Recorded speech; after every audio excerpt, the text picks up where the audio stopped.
sanajan kuari ge kuari pisan aya kuari pisan ge aya anu nyahun Nagara Jin sababaraha urang hiji di Bogor geus bebeja ka kula nomor kaduana nu geus nyaho ka Nagara Jin teh orang Karawang emang Karawang mah meureun henteu boga wiridan ge ngahiji jeung jin ieu Kiai lain lalagan di Karawang aya nu geus ngalalakon ka Nagara Jin Nagara Jin teh sarua jeung urang ngan aya kerajaan-kerajaannan kerajaan jin nomor kahiji nu terbesar di Banten wah teu lain lalagan teh mentak urang Banten mah kos jin kasurupan Banten belah itu Banten urang nyebrang maka parahu eta ge kerajaan jin gede keneh ih caritakeun urang Bogor urang di ditu di Nagara Jin teh loba ambalaya wah mutiara emas perak dan lain sebagainya asal daek bae pakaian dan lain sebagainya mun urang mawa segede kieu bae mutiara ti Nagara Jin dibawa ka urang moal kaduitan Billahi minasyaitonir rajim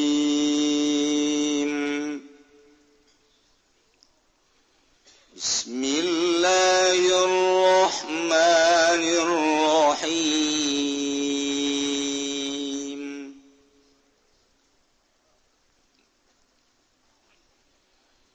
Ya bani Adam qad anzalna 'alaikum libasan yuwari sawatikum warisha walibasut taqwa dzalika khair dzalika min ayatillahi la'allahum yadhakkarun wallahu a'lamu bimuradihi ya bani adam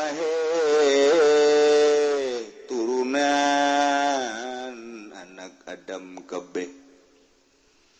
qad anzalna teman-teman uis anda deakeun ingsun agung ingat sira kabeh libasan ing anggoan ayo khalaqna lakum tegese ngadamel isun agung hu ing libas lakum kabeh sira kabeh yuwari kang bakal nutupan ya libas tegese nutupan ya libas sawatikum kalaan sakekalaan sira kabeh warisyalan anggoan bulu wa utawi waris temayu tajammalu bihi ku barang kang den gawe kalokan apa bihi kalawan maminasia bisaking pirang-pirang dodot walibasat taqwa menang macanalan angguan taqwa menang walibasut taqwa la tegese angguan taqwa al amalu sholihu tegese amal kang saleh wasmtul hasanulan tingkah laku kang becik dadalan kang becik binasbi kalawan den bacana sablibasat Adpun ala libasan iku dan tepakan ingat selapan libasan warapilan dan baca ropa mubtada uniku dari mubtada khobaru jumlatu dzaliku ta khobare mubtada iku jumlahan lafaz dzalik sarua jeung walibasut taqwa lan utawi anggoan taqwa iku zalika utai mangkono libasut taqwa khairun iku kang leuwih becik zalika min ayatillah utai mangkono inzalul libas bi aqsami min ayatillah iku tetep saking sakehe ayat Allah dalaili kudrati tegese pirang-pirang dalil kakawasan Allah la'allahum manawa ya bani adam tawakuf fariku ya zakaruna areling Bani Adam kabeh fayu'minuna maka pada iman ya Bani Adam kufar kabeh fihi iltifatun ikut tetep ing dalam la'allahu mutawi iltifat anil khitab saking khitab ya Bani Adam la yaftinannakum asyaitanu kama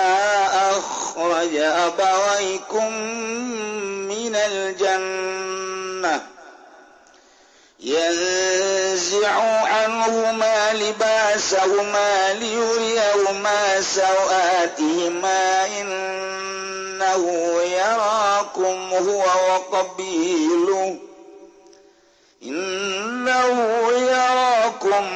wa qabiluhu min haitsu la tarawnahum inna ja'alna asyayatina awliya'a lilladzina la yu'minun wallahu a'lam bimaradi ya Bani Adam anak turunan Kangjeng Nabi Adam layaftinannakum jamitna temenaning sira kabeh yudillannakum tegese ajanya sarakan temenaning sira kabeh asyaitanu apa syaitan la tatabi'u tegese aja nganuti sira kabeh ing syaitan atufataftan maka yen tanarima kapitna sira kabeh kama akhrajaka oleh ngetoakeun ya setan abawaikum ing bapa biang rorosir Adam lan Hawa bifitnatihi kalawan fitnah setan minal jannati saking surga yanzi'u ale mocot ya setan alun iku dadi al anhuma saking karone abawaikum libasahuma ing anggoane karone abawaikum liyuriyahuma dapun yen taningalikeun ya setan ing karone abawaikum sawati maing sakekalanane abawaikum minnahu ing satuna syaitan ay syaitan tegese setan yaraku kuninga liya setan ing sira kabeh wa setan wa qabilulan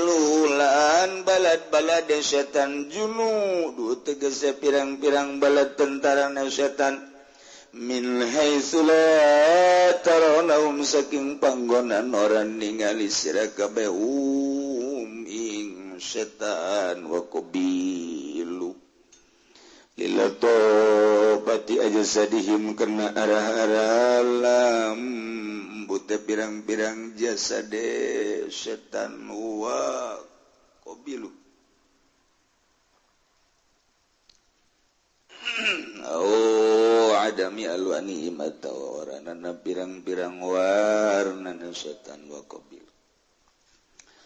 inda jala ing satu hunai sunagung iku anda daakan ing sunagung ing pirang-pirang setan aulia ing pirang-pirang kanca awanan wa korona tegese pirang-pirang kanca wa korona lan pirang-pirang batur lilladzina la yu'minuna kadong kang adong ake kang orang iman keun ya ladzina kabe lilladzina kadawang ake la yu'minuna kang orang iman keun ya ladzina kabeh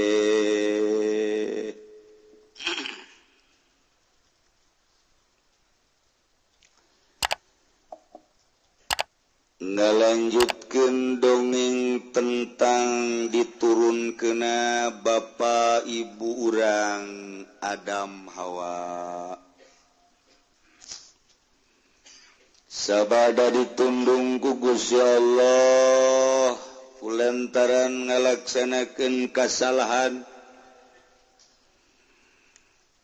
Siti Hawa ku Gusti Allah dumiat dijieunkeun getih unggal bulan dibere getih ngaberbay dina bobogaanana ngara ku gara-gara nyana nyuguhan nu teu bener ka salaki ora Ari ditundung ku Gusti Allah nu tatadina aya sukuan ku ari khufiyat rijalu dieuwekeun sukuna itu kene iblis ditundung ku Gusti Allah diberi julukan anta mal'un terlaknat sia iblis geus boga julukan masing-masing turunkeunlah Kangjeng Nabi Adam teh di India Gunung Sarnadib Siti Hawa diturunkeun di Jeddah Orai diturunkeun di Sajistan Iblis diturunkeun di Ubullah pan ieu nagara na maraca nyana kana kitab komo nyana majarago maca sejarah begitu dibaca di negaranya nah sial iblis diturunkeun di negara urang cek urang Ubullah itu kene Sajistan wah cenah urang negara Orai mantap urang ulah ngadenge seremna baheula serem namun ditelaah ku ari urang Inggris setelah Afgan diserang baheula ku komunis dilarang sholat dilarang puasa teu beunang sarolat teu meunang aya nu magahan ngaji aman mah aman ka dieuna terpisah jeung kitu negara komunis Islam ngan di jero keamanan teh teu meunang bergerak ngayakeun ajaran-ajaran Al-Qur'an teu beunang salat teu beunang akibatna kabelah dieuna eueuh nu salat sebab asal salat tembak di dinya ke asal salat tembak asal salat tembak ayeuna salat di imah tetep bae asal keselidik tembak otomatis kan nu salat eueuh nu ngaji eueuh agama mah Islam maka terus sampai ka ayeuna nagarana 100% Islam cuman masjid eueuh nu salat eueuh negara Imam Bukhari di ditu negara Bahauddin An-Naqsabandi negara Alauddin An-Naqsabandi urang mun macaan sejarahna kutubul aulia ya di ditu tapi peribadatan terbatas kakarak setahun iyalah dipersilahkan untuk mengembangkan agama setelah presiden nu ayeuna rada loyog kana agama jadi kos kitu tah kaya entak lamun dibandingkeun jeung di urang jauh ai prak urang ieu sejarah ieu pantes kararitu geus sebab orai baheula diturunkeunna di ditu orai muka urang mah pan eta mah incuna orai teh berarti kan nu ka urang mah incuna nu di ditu pusat masyaallah Kangjeng Nabi Adam diinstruksikeun ku Gusti Allah titah neangan Siti Hawa kesulitan neangan jalan-jalan munajat ka Gusti Allah setelah munajat turun malaikat Jibril nuduhkeun jalan untuk menuju Jeddah Didinya terus Kangjeng Nabi Adam teh neangan Siti Hawa jidah teh terus berangkat mengarah ke Mekah. Ternyata ku Gusti Allah dipertemukan di Arafah. Waduh, luar biasa bungahna Kangjeng Nabi Adam kapanggih jeung istri tercinta. Manusia sadunya kakarak dua nu pasini kontrakan nu pasini tanah lantaran nganduaan tamahnya di dunia teh Masya Allah ablag-ablagan canaya sasah tidinya lempang Kangjeng Nabi Adam jeung Siti Hawa ka Muzdalifah. Di Muzdalifah didinya cicing. Di Muzdalifah terus berangkat ka Mina. Didinya lah Kangjeng Nabi Adam neuleuh ka jasad Siti Hawa teu make pakaian sabenang-benang acan. Itu kene Siti Hawa neuleuh ka Kangjeng Nabi Adam gubal gabel. Cek Siti Hawa ka eta naon nu ngagabel ulah loba omong eta ge naon anu nyengir. Ya Allah ya Rabbi satara aja Gusti. Cek Siti Hawa jate nyengir mangan senyum doang. Eta kadeuleu ku aing ge kapeung-kapeung senyum kapeung-kapeung baeud. Ieu nu teu kuat namun baeud. Munajatlah Gusti Kangjeng Nabi Adam ka Gusti Allah Gusti. Gutatarina abdi di surga serba mewah serba sagala aya. Kulantaran abdi ditundung ku Gusti ai pangampura mah geus aya sabada abdi ngadoa Rabbana zalamna anfusana wa illam taghfir lana wa tarhamna lanakunanna minal khasirin. Abdi teh ayeuna geus dihampura ayeuna geus aya di bumi abdi duaan tah ayeuna abdi manyuhunkeun petunjuk ka Gusti. Apakah ieu kudu sataranjang bae atawa kudu kumaha? Mun kudu dipake naon? Kudu dipake abdi nyuhunkeun petunjuk jeung lain jang sakadar abdi bae. Lantaran isuk pageto meureunnanan anakan Gusti abdi nyuhunkeun aturan-aturan. Numantak hei Adam kaulah pangeran anu leuh nyaho ka anjeun ulah kudu loba omong Adam Hawa lantaran lamun kumaneh direnung turuna maneh di sorga ka bumi pangeus dicaritakeun ku kaula nu agung. Waktu kaula ngadamel anjeun teh Adam pan ditanya ku para malaikat.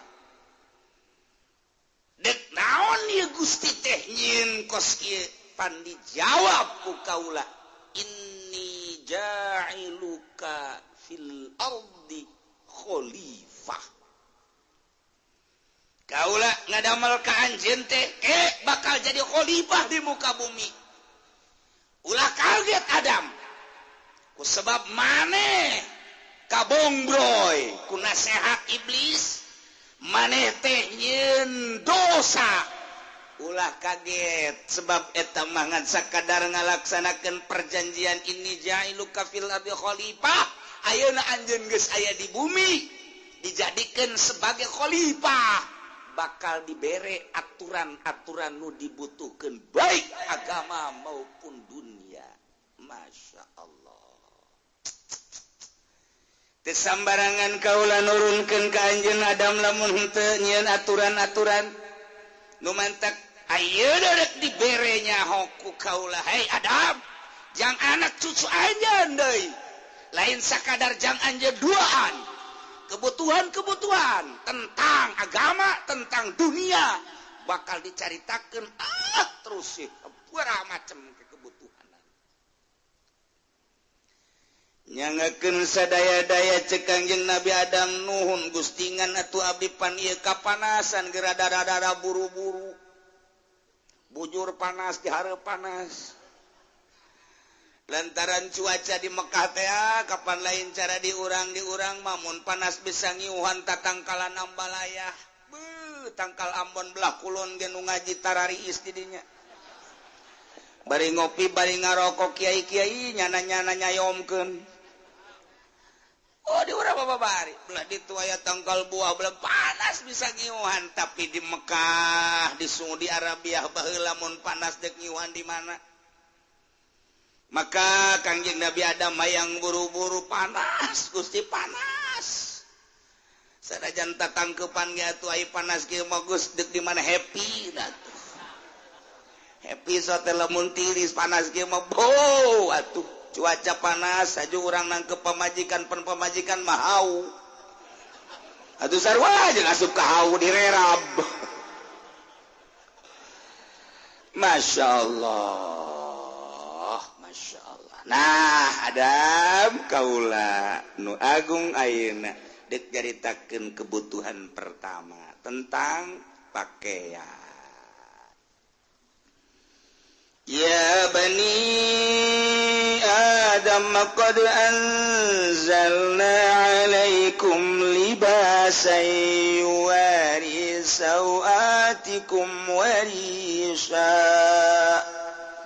wallahu a'lamu bimuradihi ya bani Adam anu mantak teu khusus ka Kangjeng Nabi Adam tetapi Gusti Allah khitab teh ya bani Adam ka seluruh anak cucu Kangjeng Nabi Adam lamun anak cucu Kangjeng Nabi Adam atuh berarti terus ka urang ge ka urang Cikupa ka urang Bojong ka urang Sepatan geus puguh urang Pasar Kemis mah jajanna narurut teu kudu dicaritakeun di Pasar Kemis mah kadang-kadang nurutna oper nah iya ya bani Adam anak cucu Adam qad anzalna alaikum libas nyata jelas yakin kaula lu agung geus nurunkeun ka anjeun kabehan wahai anak Adam libasan anggoan pakaian Gusti Allah tega bahasakeunana qad anzalna make anzalna anzalna mah kapan inzal inzal mah kapan turun mantak ditafsiran ku Imam Jalal di anzalna teh bi mana khalaqnahu majaz berarti lantaran inzal makan turun di langit berarti lamun ieu teu make majaz anak Adam cak Gusti Allah qad anzalna kaula nyata geus turunkeun wadimor ti luhur ka handap wah hambalah ya wadimor geus turunkeun atlas gajah depak wah hambalah ya segala lepis segala BHS anzal tarurun ti luhur langit ka handap janteu dina turunna ge meureun urang pararae mantak anzalna bimakna khalaqnahu kok Gusti ngabahasakeun anzalna sih pan aya anzalna manurunkeun bentukna kadeul inzal biasana hujan dipakekeun kanurunkeun hujan anzalna ieu ge sarua artina cek Gusti Allah kaula bakal nyieun pakaian teh nu disababan ku hujan mimiti kaula nurunkeun hujan tina cai hujan ambalayah di bumi teh bakal jarara di sagala jajadian ti mimiti teki jukut jeung sajabana datang ka tangkal anu gede bakal jarara di tina jajadian nu disababan ku hujan teh engke bakal aya jajadian anu bisa dipake njieun pakaian buktina kapas jeung berbagai deui kitu tatangkalan nu bisa dijieun pakaian di antara nu paling istimewa adalah kapuk kapas di urang mah lain kapuk kapas aya ge kapuk anu luhur teh tangkalna naon tangarana rangdu eta kagak bisa kurang di alan haju dijejal-jejalkeun jadi anggal jadi kasur tiis geunaheun jasangan sing hade tadi jerona sok aju tarareas kana hulu tah kapuk kapas waduh luar biasa produksi dijadikeunlah kapuk tersebut benang tina benang dijadikeunna tenunan jadilah wadimur. Waduh, jadi polekat, gajah duduk, gajah depak, gajah lari. Wah, can aya cenah kejieun atuh kusia. Terus kebelah dieuna waduh dimodif-modif baheula maya samping Maulana segala. Kebelah dieuna terus samping teh uluh kegala BHS Al Jupri. Terus Al-Hidayah, wari deui aya deui Tamer. Macem-macem. Wah, iyalah disababan ku hujan. Berarti mencek tukang ngaji memajaz min itlaqis sabab wa iradatil musabbab. Jadi berarti majaz. Sabab tina hujan bakal ngajadikeun nu disababan ku hujan berbagai tatangkalan. Salah satu kebutuhan manusia cai tina unsur opat. Sebab manusia teh adalah terbuat tina anasirul arba'ah hiji ardu, dua hawa, tilu ma'u, opat nar. Kebutuhan manusia teh sakitu hiji taneuh, nomor kadua hawa, nomor katiluna cai, nomor kaopatna seuneu. Eueuh bae nu hiji total adat jadi paeh. Napas geus hukak-hingkak geus teu bisa ieu. Urang ngasupkeun hawa ka jero irung. Geus teu bisa dipencet di jerona pernapasan teh. Spendek. Obatna ngarokok eta. Wah. Maksudna moal kebal deui. Masyaallah. Geus teu bisa menghirup oksigen, geus teh. Kitu keneh mun eueuh cai. Sebab kebutuhan awak urang cai. Al-Quran tadi inuman atau enggak gitulah lumantak wahai anak cucu Adam kodan salanya takaula geus ngadamel ka anjeun alaikum pikeun aranjeun kabehan libasan pakaian-pakaian anu disababan ku cai hujan tina cai hujan teh terus jararadi atawa engke bakal deuleu anjeun pertanian khusus libas ayyuari sawatikum warisha pakaian teh dijelaskeun dina Al-Qur'an aya dua macam nomor kahiji libas ayyuari sawatikum pakaian anu bakal nutupan kagorengan yakni aurat kubul jeung dubur nomor kaduana libasan warisha artina warisha teh ieu terbuat tina bulu-bulu anu bisa mayuta jamalu bihi minasia dipake ngaginding model wol dan lain sebagainya eta teh sarua bae tina cai hujan kene cai hujan turun ke taneuh kemudian jararadi jukut dan lain sebagainya didaharlah ku binatang embe dan lain sebagainya orai didalahar embe sapi munding onta jadi kuari ngagedean hewan dipotong dipencit maka ieu kulitna bisa dijadikeun pakaian buluna bisa dijadikeun pakaian bulu embe gembel bulu sapi bulu onta berbagai bulu bisa dijadikeun ke uol kitu keneh kulitna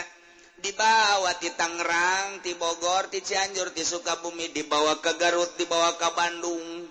Jadinya diolah terus, diolah diipis-ipis dina hiji kulit sapi bakal jadi 12. 12 hiji kulit sapi teh bakal jadi 12 helai. Lamun embe mah bisa 2 baheula mah kuari mah dijadikeun hiji bae lantaran embe mah teu boga lapisan-lapisan. Diproduksilah di Garut, diproduksilah di Bandung, dibawa deui kuari dijualan di Picung jadi jaket. Eta produksi Garut eta. Lamun memproduksina bagus geunang dipakena hargana murah terjangkau oleh rakyat pasar Kemis. Tapi lamun jang ka luar negeri mah ipis ongkos lawon bae mahal tambah jutaan. Eta mah ongkos lawon biasa bae eta mah dirahasiakeun ngajualna ge lantaran moal kabeulieun ku urang Cikupama kecuali pasar Kemis.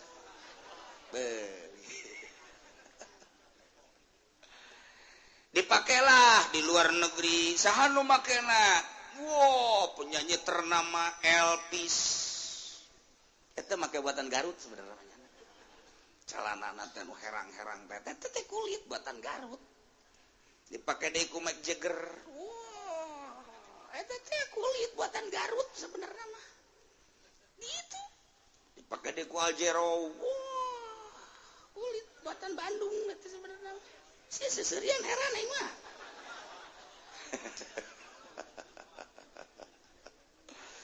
Bahkan Bill Clinton ge kunjungan ke Indonesia dibere nyana jastina kulit. Masya Allah. Indonesia teh istimewa.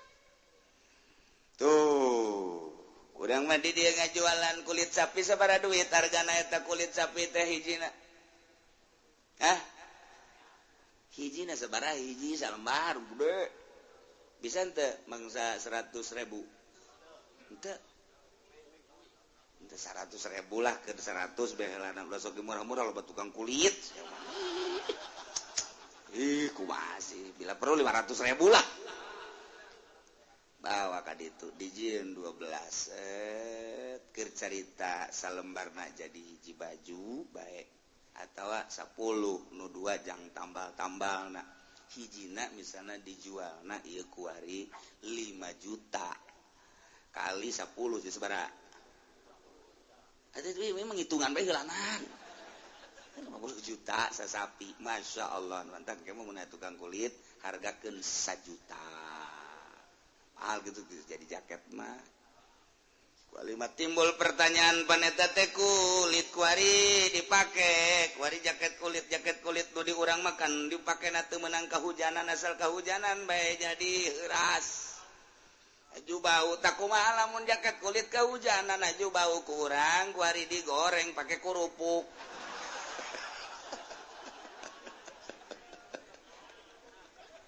jak kulit paneta ge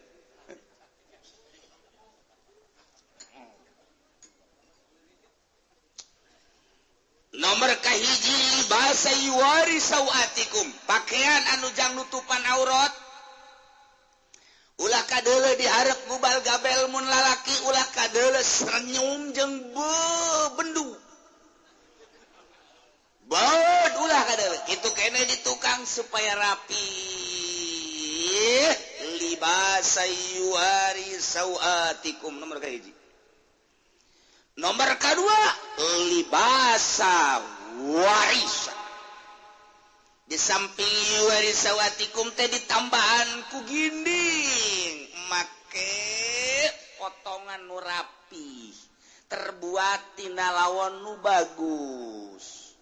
supaya kadeleuna sregep nah 2 macam nomor kahiji jang nutupan kagorengan yakni aurat nomor kedua supaya tambah rapi dinding warisa asalna warisna bulu manuk tapi nu dimaksud mah ieu mayu tajammalu bihi minasyab bajas deui bae walibasut taqwa zalika khair walibasut taqwa ari pakaian takwa teh eta zalika khair eta pakaian anu luar biasa bagusna di antara 2 pakaian nu hiji pakaian anu jang nutupan sawatikum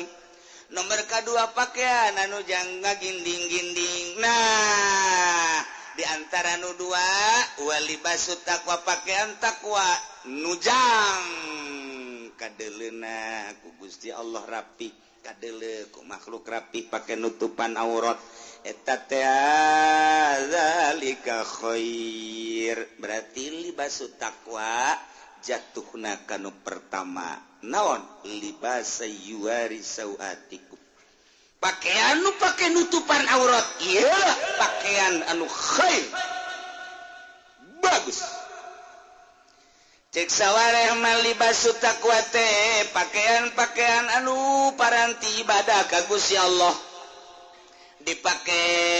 salat ka Gusti Allah dipake berjamaah ka Gusti Allah jang berjamaah salat berjamaah perkumpulan pengajian dan lain sebagainya etalah libasut taqwa etalah zalika khair nomor kaduana nomor katiluna libasut taqwa teh pakaian-pakaian paranti takwa ka Gusti Allah pakaian paranti perang pakaian-pakaian perang termasuk tameng-tameng perang ieu libasut taqwa dibandingkeun jeung pakaian-pakaian nu dipake sehari-hari ieu pakaian perang nu paling istimewa zalika khair terakhir Imam Jalal baga jelaskeun libasut taqwa teh al-amalus shalih horeng pakaian teh patali jeung akhlak jeung pagawean anu soleh pagawean anu sesuai jeung aturan Allah Subhanahu wa taala aya jelema ginding jasa make sapari luar biasa bagusna beut ti luhur ka handap manin necis seragam disebut beureum lain disebut hideung lain disebut koneng lain putih lain wah ieu mah PNS hebat di dia make kenong gede luar biasa wah sapatu nage herang bisa pakai ngaca dek lempang nage kudu ditiupan ku hadamna besi aya kokotor fu menangnya nama kokotor tapi ternyata pakaian nu sakitu bagus teh terbuat tina wall England udah ngaput nage geus teh sembarangan kudu nu ngaput nage di Jakarta bila perlu di Singapura tebenang sembarangan ngaput nage lantaran ieu mah pan pejabat tinggi ti gubernur kaluhur menteri embu make pakaian raradutan cara urang tapi ternyata horenganan sebatas pakaian doang salat henteu puasa henteu maling terus nah ieu kadang jelema make pakaian bagus amal lo goreng eta teh min jumlah kitu make pakaian sataranjang teh jelema kos kitu pakaian bagus tapi teu ibadah ka Gusti Allah eta teh sataranjang hakikatna mah tapi aya jelema pake pakaian biasa bae kadang-kadang meuli lagi di mingguan dirinya bari ngaji aju kurang duit lagi ngahutang ke minggu hareup dibayarna aju minggu hareup pohoan terus bae teh dibayar tapi nyana salat ieu pakaian sederhana tetapi nyana amal soleh eta istimewa Masya Allah guys amalus sholih sumtul hasan kalakuan nu bagus eta jadi pakaian ka urang nu paling istimewa mah pakaianna bagus secara zahir hartina bagus teh rapi pakai nutupan aurat ditambah kumayuta jamalubi lantaran ditiritah Allahu jamilun yuhibbul jamal jadi dirapi-rapi pakaian lantaran bersyukur ka Gusti Allah lain hayang ka alam ku makhluk ditambah ku amal soleh berarti makan zahir batin dideuleu dina zahirna sregep ditambahan ku pakaian batin amal soleh waktu salat waktu puasa waktu zakat waktu haji waktu sedekah cawadeun zahiron wa batina Masya Allah. Jadi nomor kahiji ieu pakaian nutupan aurat. Nomor kedua ditambah deui untuk berhias sebagai papaes supaya indah. Kadeleuna disesuaikeun lamun nu kuru ulah make nomor ceteuing. Sok aya awale kuru jasa awake tinggal tulang make pakaianna merecet jasa. Aduh calanana anu nyitak teh itu kene baju Masya Allahnya jangkungnya kuru maka pakaian anak merecet ya mamun ayah buah tinggal diajul baik kunyana eta karena teu necis jadi berarti kudu rada digambringan saeuti geus kadel rapi nu neuleuna salakina jadi indah jelma lintung Masya Allah susu naga segede ember gede jasa bujur na pohar jas giblek waduh maka pakaian nabuh gua gedean atau mas seru aja barongsai ya Allah datu saraga jadi dirapi-rapi ku wae potongan kieu ku potongan kieu potongan ieu teh supaya sinergis antara suami jeung istri. Karena mun di imah neuleuh pamajikan rapi, kan moal ka mana salakina ai keur di imah mah.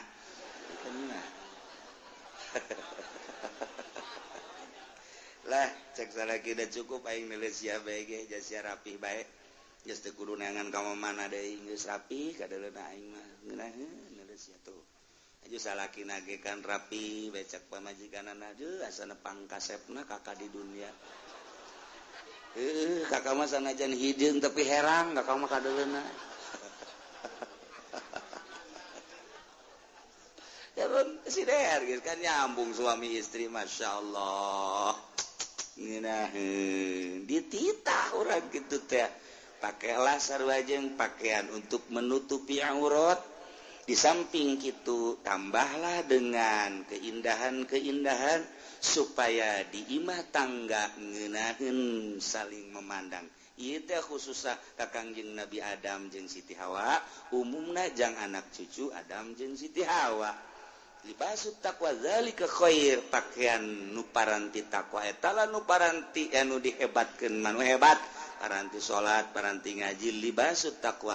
Zalika khair kitu keneh libasut taqwa paranti perang zalika khair eta nu hebat atawa ieu libasut taqwa libas taqwa teh nu jang sakadar nutupan aurat libasut taqwa zalika khair ditambah ku amal-amal saleh ieu mah bagian batin kalakuan nu bagus zalika khair ieu kabeh zalika min ayatillah la'allahum yadhakkarun wallahu a'lamu bimuradih ngajadikeun Gusti Allah kana pakaian dengan berbagai aksam bagian-bagian pakaian dengan berbagai mode-mode pakaian dengan berbagai potongan-potongan pakaian jeung dibuat dari berbagai bahan-bahan aya nu tina kapas aya nu tina dangdaunan aya nu tina talokop aya nu tina kitu kulit-kulit kayu aya nu tina bulu embe aya nu tina bulu dan lain sebagainya ieu kabeh zalika min ayatillah etalah tanda-tanda ayat Gusti Allah tanda kebesaran kekuasaan Gusti Allah urang kuari cecampuran di dieu make pakaian teh berbagai-bagai macam potongan berbagai-bagai kitu dasarna berbagai-bagai kulnaon gitu ngaranna dasarna nah ieu aya nu tina tapamatek aya nu tek-trek aya tun tina pitoron aya nu tina hero aya nu tina sipon macam-macam eta zaman-zaman baheula oh datang ka kuari nu alanyar macam-macam eta teh kaluarna mah teu jauh tidak matek jeung istem pangheulana di urang aya istem di Tangerang pohara jasa asal geus ngomong gawe di mana di istem hebat amat orang tukang sapuna kos kuari besok babe jauh alhamdulillah kiai saya kerja di mana di bandara asa pilot bae pun urangnya ngadenge di bandara teh asa pilot bae Masya Allah renganan di luarin bandara geus bagus penting digaji bae lah nail kabeh zalika min ayatil dalil kekuasaan Allah Munku Allah tadi turunkan cai kemudian tejarara di tatangkalan kapas nu jadi tangkal kayu nu jadi embe onta para raeh urang bisa sataranjang deui ndeu kumaha teh jahara rese nu mantap ketika turun hujan teh urang ngadoa ka Gusti Allah bersyukur alhamdulillahirabbil alamin ku sebab hujan dialah jaradi segala rupa euy kapas di Kalimantan jararadi nu dipelak nu teu dipelak idinya langsung dikemas dibawa ke Bandung dibawa ke Tangerang jaya pabrik tekstil di urang teh dibawa ke Surabaya kadang nu meuli nama urang Sumatera dijual di Tangerang dijual deui ku ari nu produksi tidak kapas bae ge jelema jadi hartawan jadi jutawan miliuder masyaallah bersyukurlah ka Gusti Allah ieulah tanda kebesaran Gusti Allah subhanahu wa ta'ala ti mimiti anu melakapasna kemudian anu manenna kemudian nu ngemasna karyawan dibawa ka Tangerang kemudian transaksi jual beli kapas dirinya sabaraha ton apa sabaraha kontainer dibawa lah ku ari ka pabrik-pabrik tekstil ti mimiti patani kemudian kadang tangkulakna dibeli ku bos di dieu diasupkeun dak urang mah kuari tarima make alhamdulillahirabbil alamin teh nyaho ieu dibuat tina naon ti mana asalna tinggal bersyukur ka Gusti Allah subhanahu wa ta'ala na ieulah zalika min ayatil maksudna kembalikan ke Allah ieu teh tanda kebesaran Allah tanda kemahakuasaan Allah la'allahum yazakkarun manawa para kupar diharapkeun seluruh manusia teh eling ka Gusti Allah nu antukna engke ngimankeun bahwa Allah teh adalah pencipta langit bumi katut eusina iman atuh ka Gusti Allah urang mah kuari alhamdulillah make pakaian geus teu nyaraho saha nu melakapasna saha nu jadi tangkulakna di mana diproduksina ku urang kuari mah geus dinikmati dipake kuari ku urang dipake ngaji dipake salat ieulah zalika khair libasut taqwa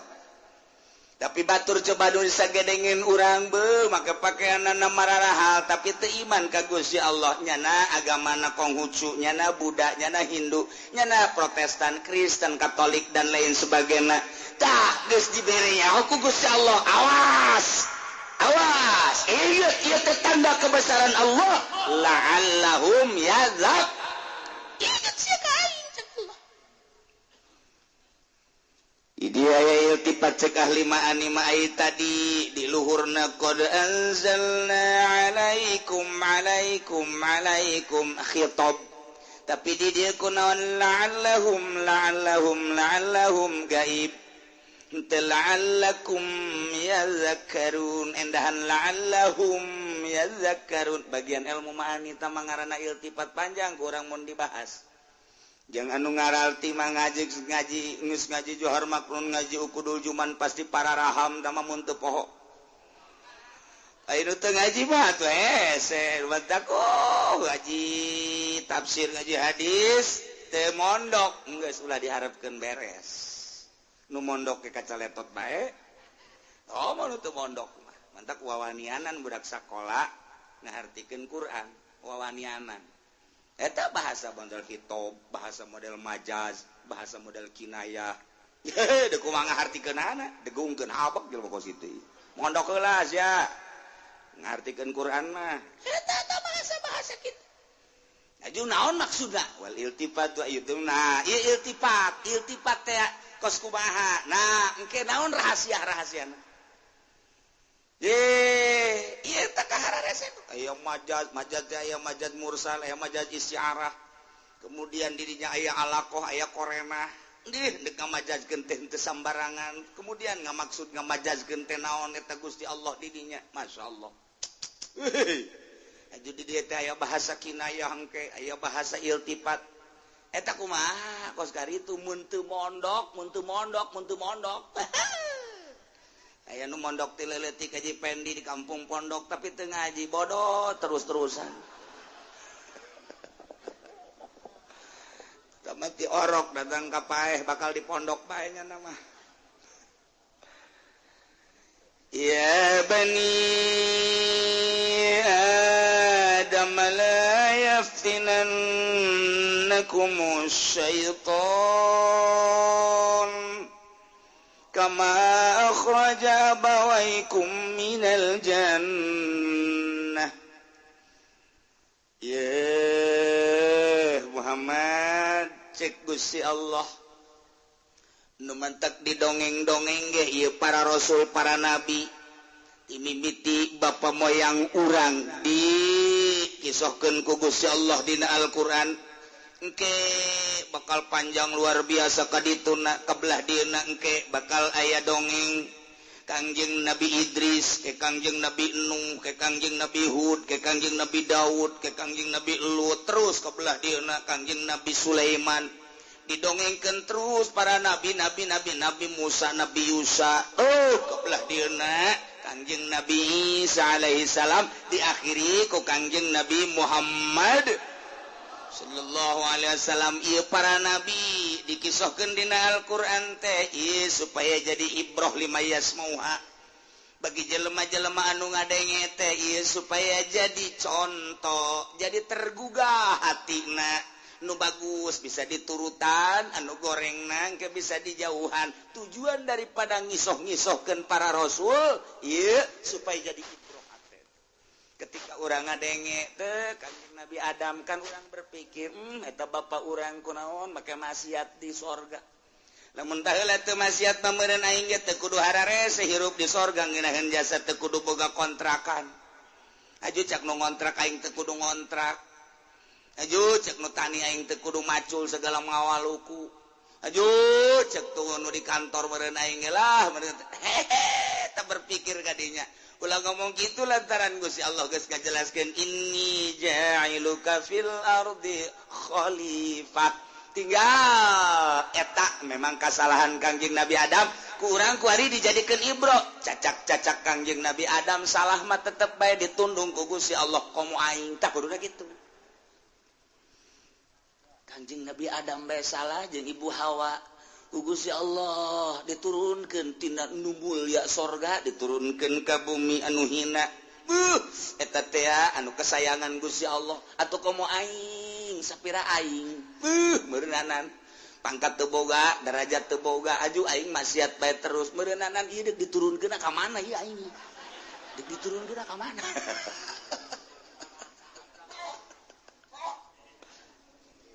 Dubatak ditambahan deui cek Gusti Allah ya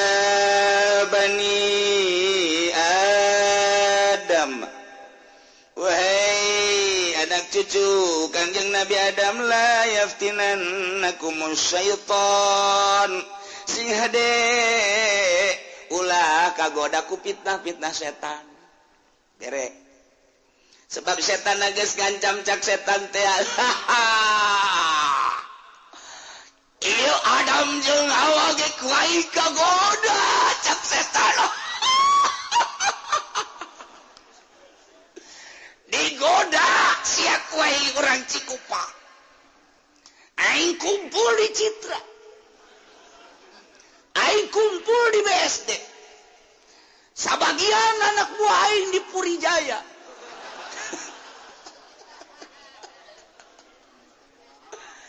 Pokoknya aing wal mundur cak setan ku aing sia digoda dek di mana bae posisi sia anu dagang asongan ku aing bakal digoda anu dagang lapak ku aing bakal digoda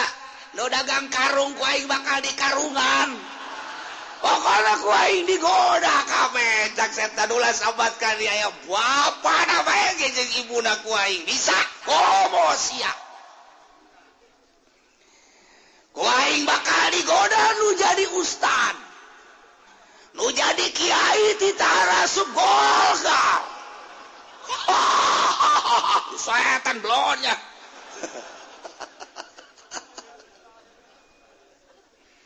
pokoknya mah jelema kuaing bakal digoda ti tangrede kabeh dengan dasar kebutuhan kita nyimpen duit di bank deposito abeh ngadaharan taina ayo wae neuk digara roda supaya ke Mekah melalui bank pinjaman ti bank geus teh jauh duit nu halal nu haram ku aing bakal digoda kiaina ku aing bakal dijadikeun sponsor sial teh setan goblok Masya Allah ku aing bakal digoda ku cewek-cewek bakal marah recet ge calana-calanana aduh apemna bakal kadeuleu ku aing ping-pingna bakal disingkap-singkapkeun ku aing dadana bakal dibuka-bukakeun ku aing aduh SMS-na dilancarkeun ku aing ujian digoda kajen ku kumaha ge geus kiai heula nu ku aing digoda ustad nu ku aing kobo tukang tabligh mah geus ku aing ceramah digoda jasa tial ta setan aduh terutama nu aya di pamarentahan ti mimiti RT datang ka lurah ku aing pokona mah bakal ditiupan ceulina camat-camat bakal dituntun bupati segala gubernur komo presiden mah aduh ku aing sia bakal ditutur-tutur ke mana bae ge sia waduh teh setan sial jasanya setan di mana sia tempat sia tempat aing di Tangkal Asem Tangkal Ambon, pusatnya di Tangkal Beringin. Waduh, setan ngancam setan. Cek Gusti Allah ya Bani Adam, anak Adam nu aya di Cikupa, di Bojong Balaraja, Cipondo, Ciputat, Ciledug. Kos kabeh santero, Serang, Pandeglang kabeh anak Adam. Awas. Layak tinana kumu setan ulah kagoda ku pita setan sia sing hade kajen teuing setan ngancam ka sia sebagai anak Adam deuk digoda siana bae ulah kagoda carana kumaha geus supaya ulah kagoda ulah boga HP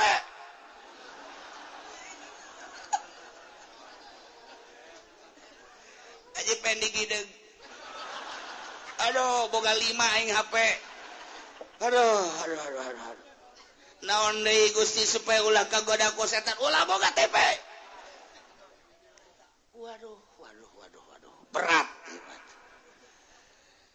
naon deui Gusti supaya ulah kagoda ku setan sing hade cek Gusti Allah ya ge heula dihareup bakal dicaritakeun godaan-godaan setan ieu mah nomor kahiji sing ada ulah kagoda ku pita-pita setan ulah kagoda ku rayuan-rayuan maut setan kama akhraja abawaikum minal jannah sakumaha setan ngaluarkeun bapa moyang anjeun di sorga kulantaran digoda ku setan ulah seperti bapa moyang anjeun nu digoda ku setan sing ada setan lantaran setan tepan baheula yanzi'an human libasahum liuriyahum sawatihima barang Kangjeng Nabi Adam jeung Siti Hawa digoda ku setan teh kapan arucutan pakaianana teh daekeun nempel di Kangjeng Nabi Adam lantaran Kangjeng Nabi Adam ditundung dek diturunkeun ka bumi libasahum pakaianana liuriyahum supaya katembong gogorengna dasar tangkorak setan nu ngagodana akhirna atuh katembong liuriyahum sawatihima kokotor kagorengan anu aya di Kangjeng Nabi Adam jeung Siti Hawa teh katembong ku ariku gara-gara setan sebab setan main lahu yarakum huwa wa qabiluhu min haitsu la tarawnahum nya nama setan ngapaneuleukeun ka urang ngagodana ngeunah dek dihareup dek digigir dek ditukang dek diluhur dek dihandap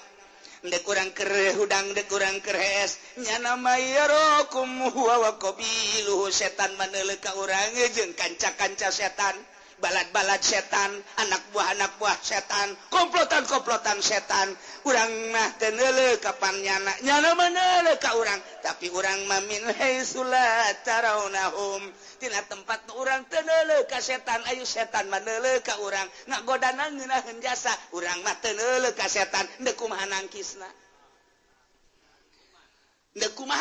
lantaran urang boga besi teu bisa ditangkiskeun ka setan sebab setan teu kadeuleu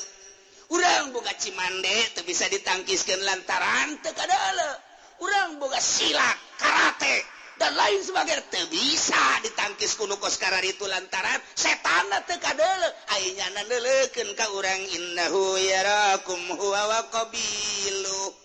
nyana mandeuleukeun bae ka urang kuari ge aya tadi dia sia tak uci ngomong-ngomongkeun aing bae cak setan aing deuk pindah ka belah kenca deuk kadegetan aja pendi ku aing deuk ditiupan matana supaya nundutan eta setan dokos kitu sial jata setan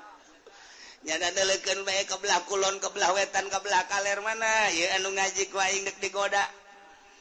ucina keur nyaritakeun setan nyana seuseureun cak setan teh kajen tetep cenah ku aing digoda bae ku ari geus mulai anu ngaluarkeun HP lantaran sasada itu aya belah kulon aya janggian jeung jahe blon teh budak keur nyaritakeun setan aya oge aduh siap Masya Allah geus dicaritakeun awas cek Gusti Allah kade setan ngancam bakal mitnah bakal ngagoda bakal nganasehatan ke anak cucu Adam cak Allah awas la yaftinannakumus syaitan awas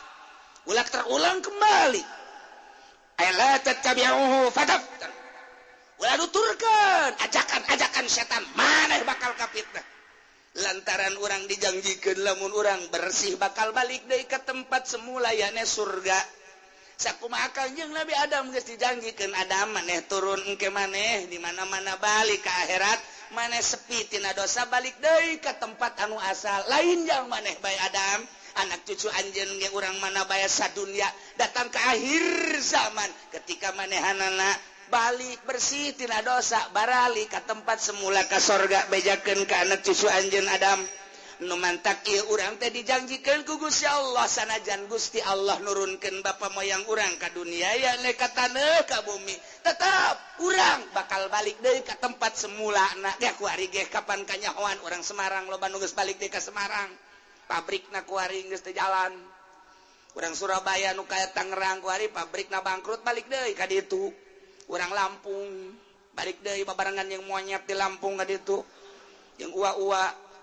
ieu ge urang bakal balik deui ka sorga asal la yaftinannakumus syaiton asal ulah kapitnah ku setan bae moal kebal hirup urang 20 tahun 30 tahun 50 tahun 70 tahun balik ka ditu salila etalah hati-hati setan siapkeun kuari kuda-kuda urang jang ngalawan setan awas ulah sampai terjadi sakumaha akhraja abawaikum minal jannah bapak urang teh kula gagu gara-gara kabisikan ku setan turun di sorga dipocot pakaian kemegahan jeung kemuliaanana teu make sahlai acan atupan ngeulaeun setan mainnahu yarakum wa qabilu nyana maka urang ngagodana neuleukeun deuk dihareup deuk ditukang deuk digigir deuk diluhur deuk dihandap deuk kumaha bae carana kubahanyana bae min haitsu la tarawnahum dina tempat anu urang mah teu neuleuh ka setan lamun urang bisa neuleuh ka setan urang jogol we unggal poe jogol unggal poe geus ngasah bedog we sia ku aing gerakan kieu setan teu nyaho ye golok gelut jeung setan eleh urang golok we di kieu-kieu kunaon eta setan teu kadeuleu lilatofati ajsadihim lantaran lembutnya nama jasadna ku Gusti diciptakeunana tina seuneu moal kacekel seuneu mah ku sebab teu kacekel kadang-kadang mah kadeuleu seuneu aya nu haseup da doang kadeuleu seuneu na mah teu kadeuleu aya nu seuneuna kadeuleu beureum hideung dan lain sebagainya gambaran setan urang lamun dibere ketajaman mata bisa neuleuh ka setan urang lain saeutik hamba Allah anu bisa neuleuh ka setan teh lain saeutik bisa neuleuh ka setan rupa setan bisa kadeuleu ulah jauh-jauh urang maca surat jin bae urang sok hayang neuleuh setan mah baca ku urang surat jin niatan ya Allah ya Rabbi abdi bayang maca surat jin di dieu hayang neuleuh ka setan neuleuh kege bakal asal macana di tempat sepi atuh heuh setan banyak tempat rame atuh sia maca di kuburan sorangan bae coba ge atuh cek si Jonet teh make teh kudu maca surat jin teh masal cicing bage geus teuleut heula di masjid sia sorangan maca surat jin teh kudu tamat bakal aya geus dibuktikeun sama aku sababaraha urang ai kiai ulah nanyaing orang batur baheula di dieu keur zaman kula leutik kene aya santri teu percaya ka surah almarhum Abah baca coba ge surat jin ku sia penta aya tah santri dibaca ku nyana menta abdi mah hayang neuleuleungeun baelah ulah kudu kabel gedeg leungeun we can tamat-tamat acan leungeun datang wow nyana kieu bae oh curugna bae sagede bitis curugna encan ieu encan ka dieu atau kelenger nyana kieu bae cak babaturan tadi pan sia baca Quran pan ieu kelenger kieu di inuman geus kebal cager kunaon sia aduh aing neuleuleungeun gure cekeuna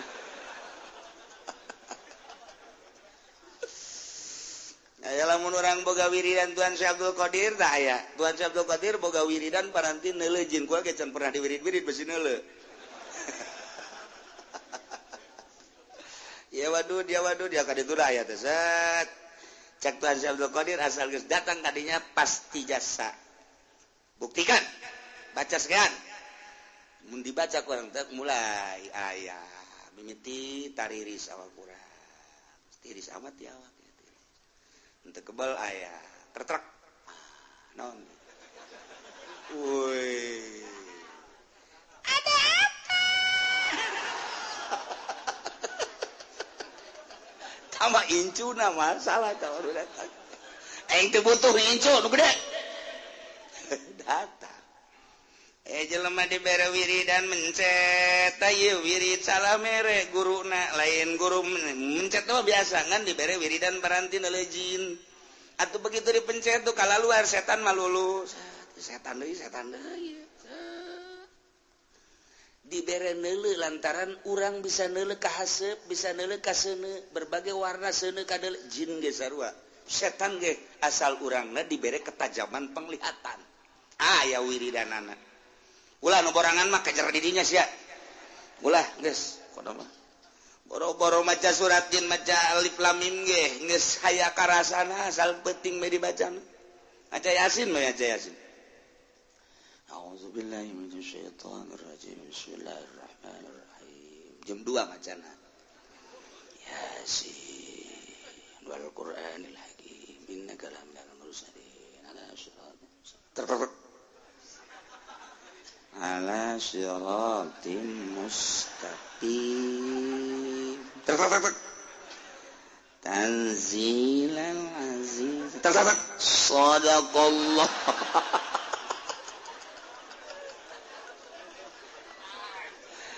cak pamajikan aku nantet teh kuna naon cak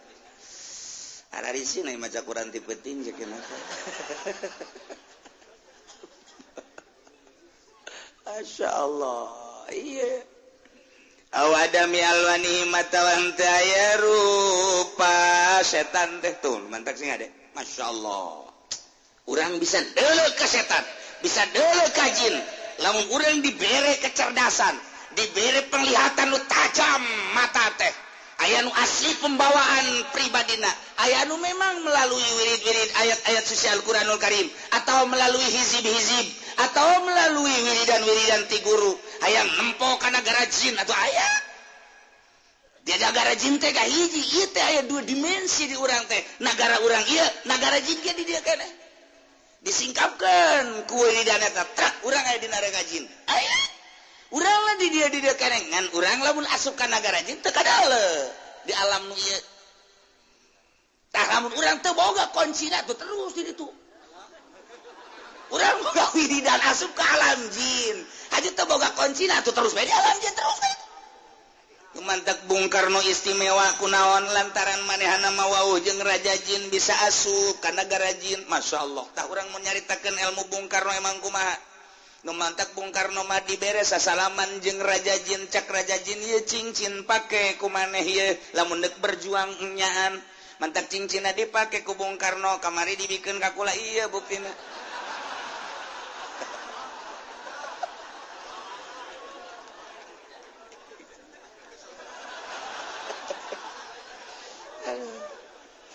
tapi bejana Bung Karno mah cincin hidung semu biru ayo mah hejo. Aduh Gusti Allah.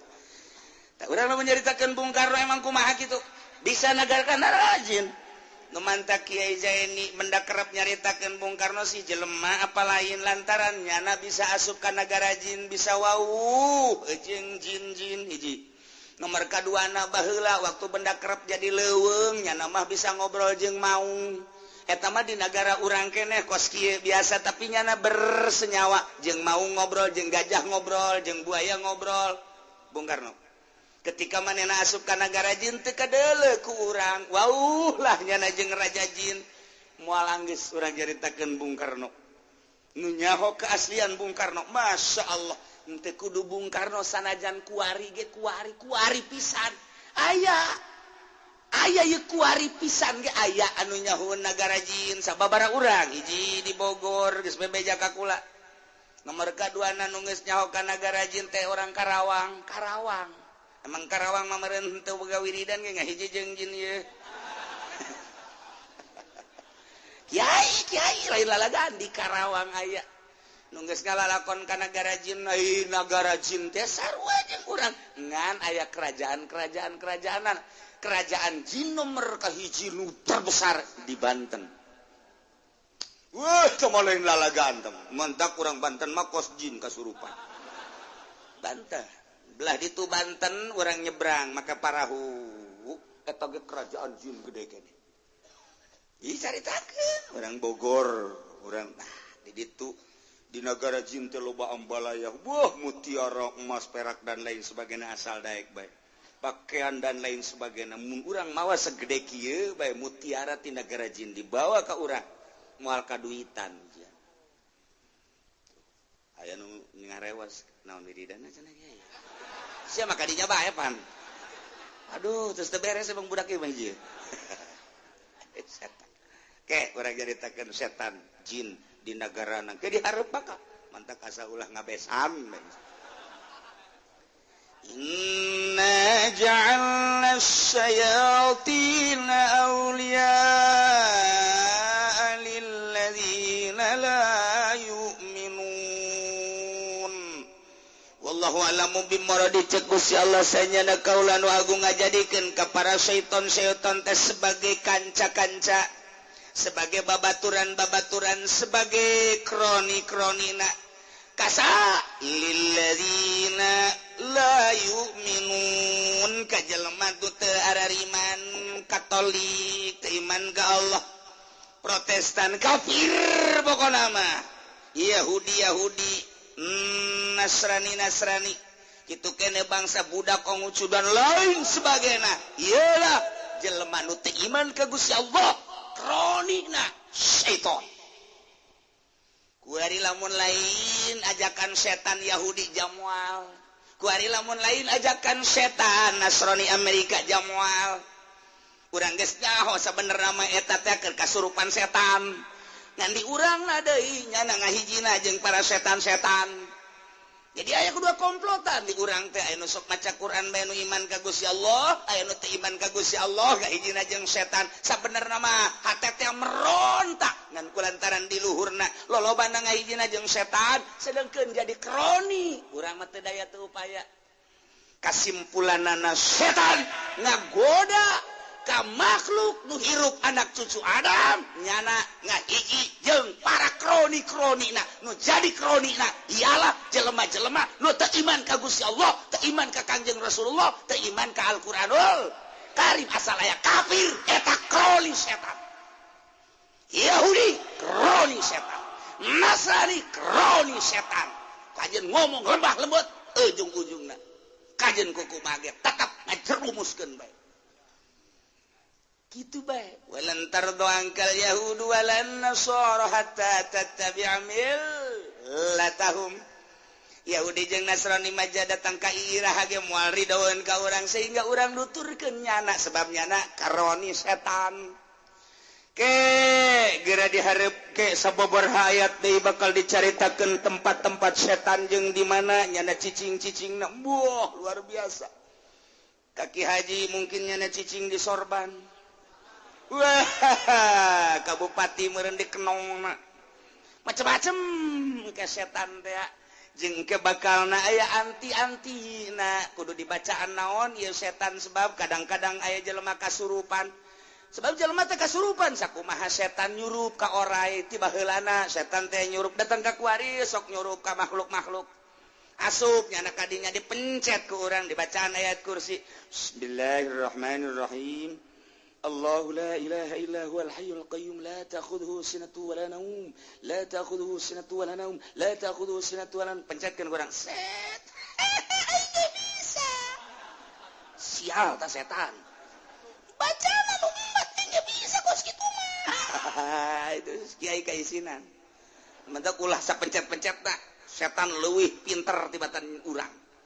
kudu make antina tanya kiai kok bisa kos gitu di puasaan sapencet-pencetna atuh setan mapan puasa bae nya mariaboh